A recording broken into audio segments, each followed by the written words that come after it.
नमस्कार शेतकरी मित्रांनो. मी आजच्या व्हिडिओच्या मार्फत एक वेगळा विषय तुम्हाला समजून सांगण्याचा प्रयत्न करणार आहे आणि तो विषय आहे झाडे आपल्याशी बोलतात.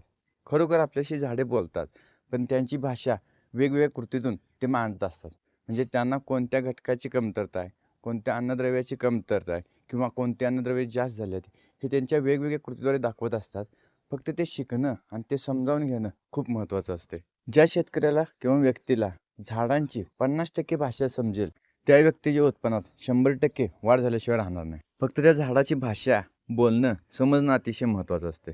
आता या झाडांच्या पानांचा विचार केला, तर याची पानं पिवळी पडलेली दिसते ती आणि मध्ये लाल डाग पडालते. असं कुठेतरी झाले म्हणजे जास्त प्रमाणात नाही. तर हे का झाले? हे समजून घेणं खूप महत्त्वाचं असते आणि यावर उपाययोजना करणं अत्यंत गरजेचं असते.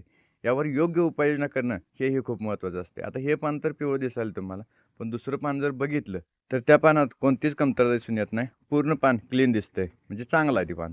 आता या बागेचा विचार केला तर पूर्ण काळोखी दिसत्या, कॅनॉपी पण चांगली आहे, तरी पण आतली आतली पानं पिकायल्याती. म्हणजे आता बघितलं तर तुम्ही, माल तर एक नंबर दिसायलाय, तरी पण मालाच्या आतली पानं बघितली आणि काडीच्या तळातली पानं बघितली, तर पानं अशी पिकायलेली दिसते ती.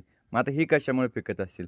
तर ह्याचा विषय असा असतो, की जास्त कॅनॉपी झाल्यामुळं हे पान पिकत असतं. आणि आता माझ्या हातात जे पान बघताय, ते तुम्हाला पूर्ण काळं-कुट्ट पान दिसते, हिरवंगार पान दिसते.